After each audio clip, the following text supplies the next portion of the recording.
Hello, and welcome to another episode of Riding in Cars with Books. I'm Jaclyn. And I'm Phillip. And today we are discussing Southern Bastards, Book 1 by Jason Aaron and Jason Latour. Or Volume 1 and 2 if you're looking at the trades. Yes, so this is half of the story, so we're going to be discussing... It's half the battle. Half. And I think we're going to be discussing half of the half at a time. Because it's kind of two stories in one. Kinda, yes. I think the two trades were, anyways. Well, it makes sense, right? So they did the one hardcover with Volume 1 and Volume 2, and it kind of wrapped up one little story to lead into another. So. And there's no synopsis on the back, so I'm going to be reading from my phone. Just pretend like I'm reading from the back, okay? Earl Tubb is an angry old man with a big old stick. Coach Euless Boss has buried more bodies under his bleachers than there are championship rings on his fingers. And they're just two of the kind of bastards that have always seemed to flourish in Craw County, Alabama. When Earl comes home after 40 years, he finds some family business that still needs settling, and Coach Boss is at the center of it all. What? So. And before we start, this book is by Jason Aaron and... I said that. Did you? I don't think you said it. Sure. Play it back. Wind it up. Okay. We will play it back. So, the first half of this book is about Earl and his homecoming. And it starts off with a big knock. So, he's coming back to sell his family home because his uncle is getting moved into an old person's facility. And he doesn't want to take care of the house because he doesn't want to live there. Yeah. When he left that town, he never wanted to come back. And we learn why. He should have stayed with that thought. He really should have. He should have stayed gone. Because sometimes when you leave a small town, you don't want to go back. It's really, both of us are from small towns, so you either leave or you stay forever. There's no in between. Not really. Right? Yeah, correct. Yeah. And when you leave, you usually stay gone. Yeah. So. Never going back to mine. We learn a little bit about Earl's history with the football coach. I picked this book because it had football in it and it's Super Bowl Sunday. So, wasn't exactly the vibe that I was going for, but it has football in it. I mean, to be fair, it kind of works for a small southern town. So yes. I'm pretty sure most of the stuff in this book is true. Oh my God, it's probably based on a true story. There's a lot of murder and a lot of football and a lot of racism. So, whoa. That's a low price. Did you like the book? I enjoyed the book a lot. Like, there's a lot of stuff in here, but I'll be honest, me coming from a small town, I kind of recognized everything in here. I just don't think the villain in my small town was the football coach. It was probably the sheriff. But so, Earl's dad was the sheriff. So, there's a lot of rooted in that. And in the second half, we get Euless's backstory, and I think it's like a villain origin story. It's a villain origin story. But it's one of those that I do not sympathize with at all because you made choices. I don't sympathize with any villain, so it's fine. But he's just evil because he was just so bad, and his name is useless. It's that's literally what they actually called him. No, his name is like E-U-less. It's useless, but like. Anyways. Yeah. So he got bullied. He got bullied a lot. He just wanted to make a football team. Yeah. And so now he coaches the football team. So now he's the coach. And he's not a nice man. Anyways. I like how it ends, though, because it leaves kind of like a better book to be had. There's not a lot of hope in this story. There's not a lot of... Well, I mean, once again, you're in a small southern Alabama town. Is where you're at. It is very, very rough. So it is, if you're from a very small southern town, a lot of what you see in this book is absolutely true.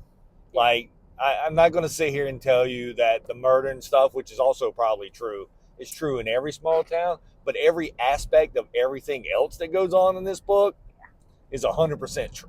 I've seen it. I've seen it with my own eyeballs. Yeah. My football coach was the history teacher. And was he good at teaching history? Probably not. Was he a good football coach? Maybe. Probably. But was he a nice man? I don't know. Yeah. I don't know. So anyway, this is what happens when you come back to a small town and you have some sense of justice. Yes, he was trying to save another person, and then Euless and his gang kind of didn't like that. Yeah, really, he's not as much of a bastard as his father was. His father was really the bastard. He just got the hell out of town. Yes, but did he turn into the same type of person his father was, or was he a changed man? We got to find out. To be determined. Yeah, I will say he did not turn into his father. I will say that he was worried his entire life that he would. Yeah. How about that? Yeah. I don't think we know. Do you know. worry about that? I don't think we know enough yet. Do you worry about that? I worry about a lot of things. That. So. I try to make sure I try to make sure mine doesn't become an evil origin story. Oh my gosh. So in the first 4 issues with Earl, he's talking on the phone or leaving voicemails to somebody, but you don't know who that somebody is. Right. Who did you think it was? Oh, it was not. No, that was the biggest twist for me in this entire book. No, I know. It is so well done. The writing, the words, and going back, because I did go back and I reread some of what he was saying, and I was like, holy crap. Yeah, it was not what I was expecting. That was probably my favorite part because it was shocking, but not in a like shock factor way. Oh no, it was a shock factor way. Everything about that was a shock factor way. But I mean, the rest of the story is done for shock factor. Well, I mean, yeah. That was done in a different way. Well, I'm not making any sense, yeah, but I know what I'm trying to say. That was done to put a jab at the small southern towns. Yeah, in multiple ways. Yeah. He didn't do a good job. He did a great job with the story.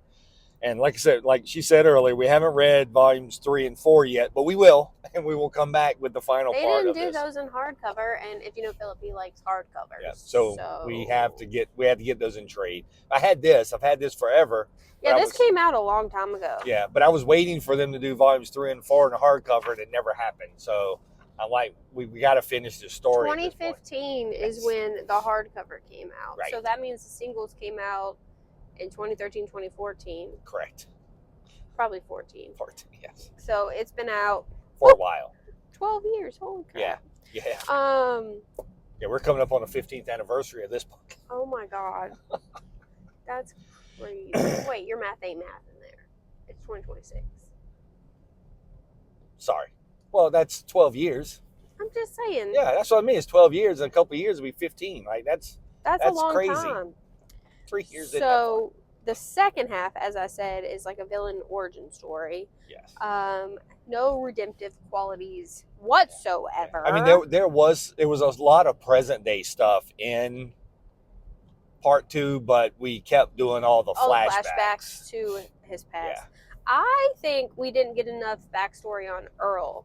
The flashbacks for him were just little panels. I think that's coming. Yeah. I think the flashbacks for him is probably volume 3. With the way that the first trade ended and the way the second trade ended, I think all the flashbacks for him is going to be in volume 3. Because his were like, imagine a grid. I can't show you because it's violent. Imagine a grid, and every other panel is a flashback, and every other one is current. Yeah. That's kind of the vibe. Right, because once again, his father was a bastard, and every other panel was him getting beat by his father. With a big old stick. The like big stick plays a really big role in this story. Yeah. It's very important. Like, once again, this is deep South. This is deep South shit, people. Yeah. And when you're in trouble and you call the cops, are you expecting the good guys or the bad guys to show up? It depends. So depends on how good your drugs are. Oh my God. Oh wait, that was my town. Sorry. Oh my God. Sorry, that was my hometown. Sorry, forgot. I was too oblivious to know anything going on in mine. So it was. This book was brutal, and I'm not sure if I liked it or loved it or what. It makes you think. I think I really like this book a lot. Like, I think I like there's people who I would highly suggest this book to. Who? Like, I'm almost positive the next time I see Steve, I'm going to tell him he's going to need to read this book. Because he's from Alabama. Yes, absolutely. He's from a small town in Alabama. Here you go. And I think I want him to read this book. I would love his commentary on it. Yes, that's what I mean. Like, there's people who I legitimately want to read this book. And you know who I would not recommend this to? Tess? Kelly. No. Yeah, don't have Tess read. Or, yeah, there's no. Yeah. Don't go reading this book now. It's violent. Very violent. Bill may be okay with this book. Oh, my God. But Steve, I bet you Steve would enjoy this book. If you think positively of small town Alabama football teams, maybe don't read this. Once again, I'm still stuck with it's a positive light there because it's small town Alabama and everyone did everything for their football team. Really? Even the players. Even the sheriff, right? I mean, it's... Oh, yeah, they weren't just football players. They were his goons. Just say it. Bastards, all of them. All of them. But the author's note at the beginning was incredible. Like, starting... Yeah, Jason Aaron has lived this. Starting the book with the author's note really is like, oh, yeah, I got you. So. Yeah. Again. Jason talks about why he also doesn't go back to his small town. Never go back. Never go back, people. Just don't look back. Yeah, this book was brutal. It was gross. But it gets you fired up for the big Super Bowl game. Oh, yes. Roll Tide or something like that. That's they're not in the Super Bowl. No, Alabama probably thinks they should be in the Super Bowl. Oh, my God. But there's no Southern team in the Super Bowl. Why did I pick this? Because it's still about football.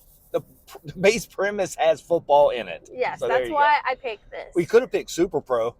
Oh, my God. I picked this for the football. It was a little bit more than that. Yeah, it was a lot more than that. I enjoyed it. It was good commentary. Oh, yeah. And we could just go on and on and on about our lived experiences with small towns. But anyways, we'll stop at this point. Southern Bastards by Jason Aaron and Jason Latour. It is published by Image. All the trades are in print. Yes, that was my next comment. If you want to pick up all 4 volumes in the trade, they're all in print. Go right ahead. Yes, and don't give up after the first one. At least read. I think if you make it to the end of the first one, you're going to want to read the second one.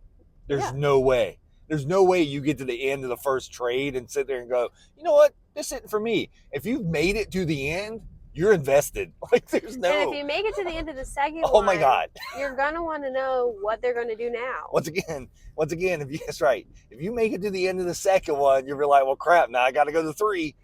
Well played. It's well played. They did a great job. They did a great job with this book. It's paced very well. The writing and the art in it works well together. The way they lay everything out. Oh my God. We're in our neighborhood. Yeah, I can't show any of the artwork because it's brutal. You can show like the tree. The tree. At the beginning when he's looking up at the tree when he gets to the house. Yeah, see? There's a tree. See, he's there. That's what the art looks like. Very goonish. Okay. Anyway, all right. Southern Bastards.